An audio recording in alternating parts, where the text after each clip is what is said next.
اللہ تبارک و تعالیٰ تک پہنچنے کے بہت سے راستے ہیں.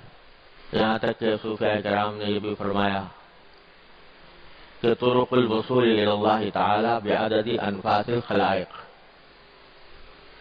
اللہ تعالیٰ تک پہنچنے کے اتنے راستے ہیں جتنے انسان مخلوقات جتنی سانس لیتی ہے، ان سانسوں کی تعداد جتنی ہے اتنی ہی اللہ تعالیٰ تک پہنچنے کے راستوں کی تعداد ہے.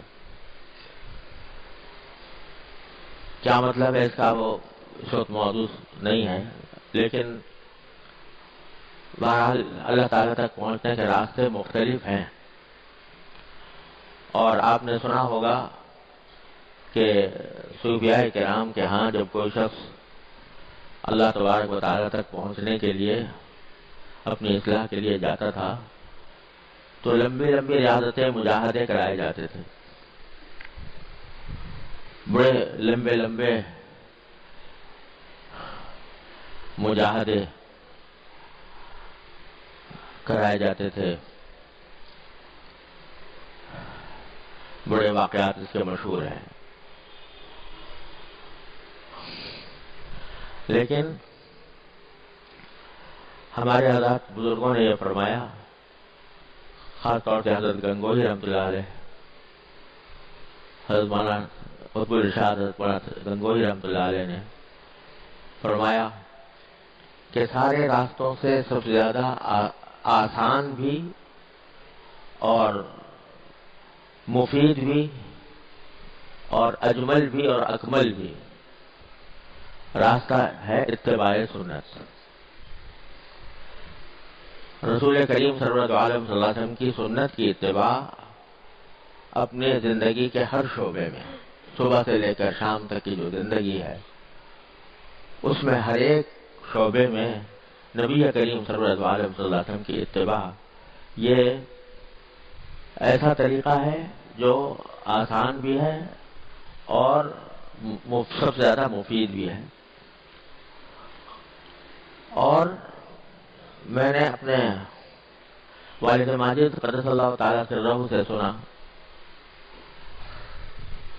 اور انہوں نے بھی اپنے کسی بزرگ کے حوالے سے بیان فرمایا کہ اس طریقے میں فائدہ یہ ہے کہ جب اس طریقے پر بندہ چلتا ہے تو اللہ تبارک و تعالیٰ خود کھینچ لیتے ہیں اس کو.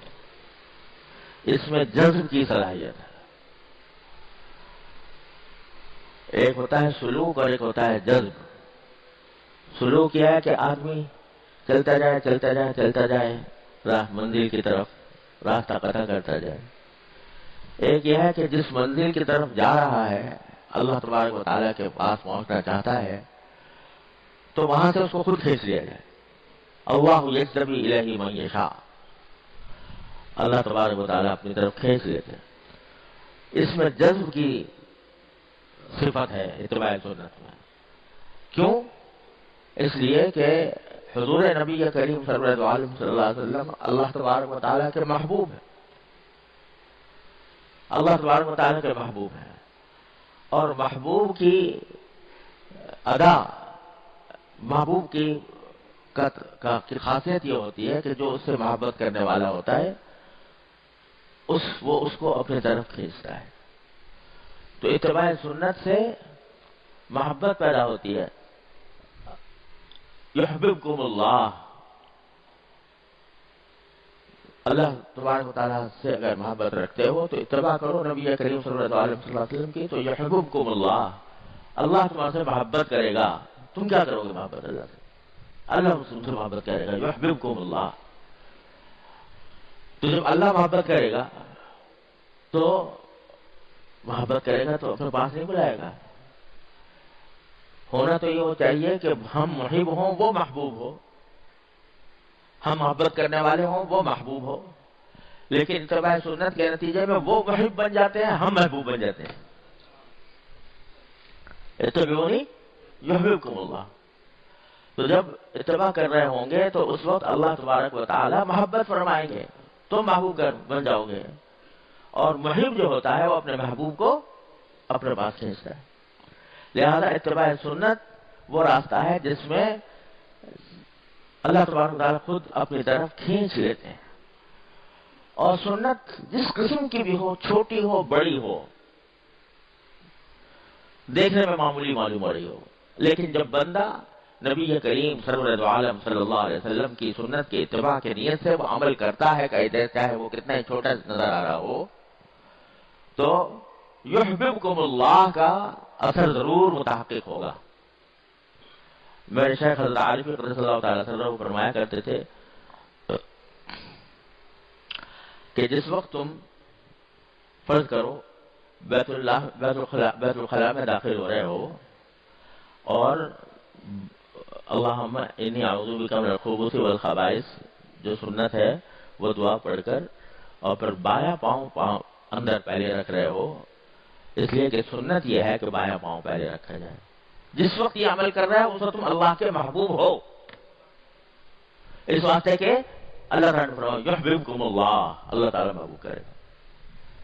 مسجد میں داخل ہوتے وقت جب دایاں پاؤں رکھ کر داخل ہو رہے ہو نبی کریم صلی اللہ علیہ وسلم کی سنت کی اتباع میں، اور اللہم افتح لی ابواب رحمتک کہہ کر داخل ہو رہا ہے، اس وقت تم اللہ کے محبوب ہو. بات ساری کیا ہے کہ تنبہ ہو جائے، غفلت سے تنبہ کی طرف آ جائیں اور جو عمل کریں وہ نبی کریم صلی اللہ علیہ وسلم کی سنت کے اوپر عمل کرنے کی اتباع کی نیت سے کریں، تو پھر محبوب ہو تم اللہ کے. تو اس لیے اتباع سنت سب سے زیادہ قریب ترین، سہل ترین، مفید ترین راستہ ہے اللہ تبارک و تعالیٰ تک پہنچنے کا. حضرت مجدد صاحب رحمۃ اللہ علیہ، حضرت مجدد الفسانی رحمۃ اللہ علیہ فرماتے ہیں، میں نے اپنے شیخ سے بار بار سنا رحمہ اللہ تعالی، وہ فرماتے ہیں کہ میں نے الحمدللہ جتنے علوم ظاہر تھے ان سب کی تکمیل کی، حدیث، فقہ، تفسیر، حدیث، فقہ، عقائد، کلام، جو کچھ بھی علوم ظاہر تھے سب پڑھے. اللہ نے اس میں مجھے کمال تک پہنچایا. پھر میں نے علوم باطن کی سیر کی اور جتنے تصوف کے سلسلے تھے ان سب کو دیکھا اور برتا، ان سے گزرا، یہاں تک کہ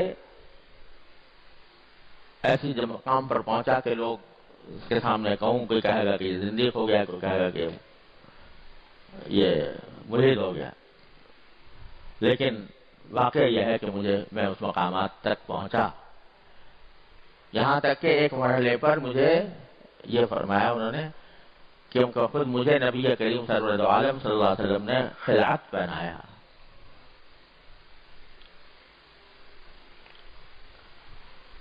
اللہ عالم کس طرح پہنایا ہم کیا سمجھ سکتے ہیں، کیا جان سکتے ہیں.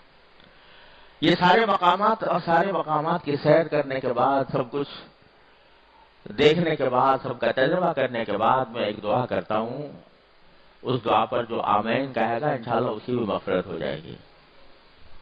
وہ دعا یہ کرتا ہوں کہ یا اللہ مجھے اتباع سنت کی زندگی عطا فرما، آمین. یا اللہ مجھے اتباع سنت ہی پر زندہ رکھ، آمین. اے اللہ مجھے اتباع سنت ہی پر مجھے موت عطا فرما، آمین. تو سب سے قریب ترین راستہ اتباع سنت کا ہے.